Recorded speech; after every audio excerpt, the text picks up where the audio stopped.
आज Doubtnut app download करें। Doubtnut पर अपने सभी गणित, रसायन विज्ञान, भौतिक विज्ञान और जीव विज्ञान के डाउट्स का करो सफाया। बस प्रश्न की फोटो खींचो, एक ही प्रश्न को क्रॉप करो और तुरंत वीडियो सोल्यूशन पाओ।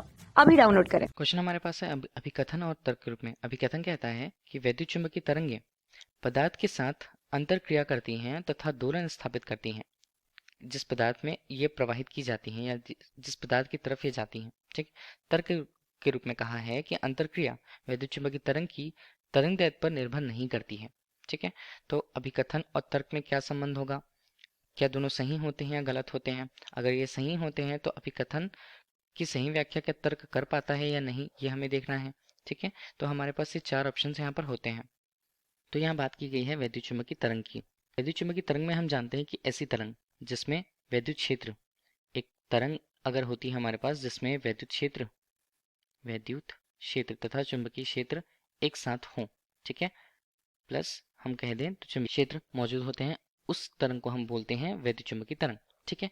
अब वैद्युत चुंबकीय तरंग किसी पदार्थ में अगर प्रवाहित की जाती है, किसी पदार्थ की ओर भेजी जाती है, तो ये पदार्थ के साथ अंतर क्रिया करती हैं बोला जाता है। ठीक है। तो किसी पदार्थ में अगर हम इसे छोड़ते हैं, ठीक है, तो पदार्थ भी हम जानते हैं कि कोई भी पदार्थ जो होता है वो मुख्यतः अणुओं से मिलकर बना होता है। ठीक है। मूलभूत कण परमाणु हम कह सकते हैं, चलिए हम अणु कह देते हैं। ठीक है। तो अणुओं के मध्य ये क्या करते हैं, इन्हीं वैद्युत क्षेत्र और चुंबकीय क्षेत्र की सहायता से कंपन उत्पन्न करेंगे। ठीक है। अंतःक्रिया करेंगे और कंपन यहाँ पर उत्पन्न करेंगे। अणुओं की बात कर लें, अणुओं के साथ साथ अगर उस पदार्थ में आवेश भी हो या आवेशित कण हो तो आवेश को भी ये कंपन करती हैं या कंपित कर देती हैं। ठीक। तो आवेश भी यहाँ पर दोलन करने हम कह पाते हैं कि वैद्युत चुंबकीय तरंगे पदार्थ के साथ, किसी पदार्थ के साथ अंतरक्रिया करती हैं और दोलन स्थापित करती हैं। ठीक है। जो आवेश हैं वो भी कंपित होंगे तो इसे हम दोलन कहेंगे। अब इस तरह से वैद्युत चुंबकीय तरंगों के लिए उनकी जो ये अंतर क्रिया बताई गई है, जैसा कि पदार्थों के मध्य जो अंतर क्रिया है, अंतर क्रिया, इसके अलावा अभी हम बात करें तो अवशोषण की बात आएगी। ठीक है। इसके अलावा बात करेंगे तो प्रकीर्णन की बात आएगी। तो जो तरंगे यहाँ पर होती हैं उनका प्रकीर्णन होगा, उनका अवशोषण होता है। ये सारी प्रक्रियाएं जो है किसमें, वैद्युत चुंबकीय तरंगों में, वैद्युत चुंबकीय तरंगों में उनके लाक्षणिक गुण तरंग के क्या होते हैं?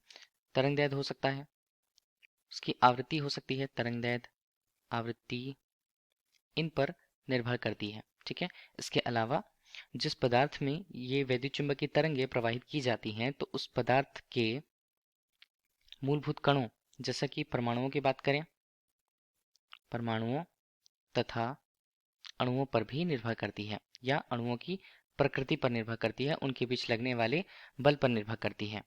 ठीक है। पर निर्भर करती है, ये हमने कह दिया। तो ये हमारे पास हो गया कि अंतरक्रिया है, अवशोषण है, प्रकीर्णन है। ऐसे तरंगों की जो क्रिया विधियां होती हैं ये उन तरंगों के तरंग दैर्ध्य, उनकी आवृत्ति, दूसरा उन पदार्थ जिन पर ये तरंगे प्रवाहित हो रही हैं उनके परमाणुओं तथा अणुओं की प्रकृति पर निर्भर करते हैं। ठीक है। तो यहाँ पर जैसा बोला गया है कि वैद्युत चुंबकीय तरंगे पदार्थ के साथ अंतरक्रिया करती हैं और दोलन स्थापित करती हैं, तो हाँ ये सही होगा। लेकिन तर्क के तौर पर बोलें तो अंतरक्रिया वैद्युत चुंबकीय तरंग की तरंग दैर्ध्य पर निर्भर नहीं करती, ये यहाँ पर गलत है। ठीक है। निर्भर करती है। तो अभिकथन सही है, तर्क गलत है, कहाँ पर मिलेगा? ये हमें मिलेगा ऑप्शन सी पर। तो ऑप्शन सी क्वेश्चन का राइट आंसर। Thank you. कक्षा 6 से 12वीं से लेकर नीट, IIT, JEE वो एडवांस के लेवल तक 1 करोड़ से ज्यादा छात्रों का भरोसा। आज ही डाउनलोड करें डाउटनेट ऐप या व्हाट्सएप करें अपने सारे डाउट्स 8400 400 400 पर।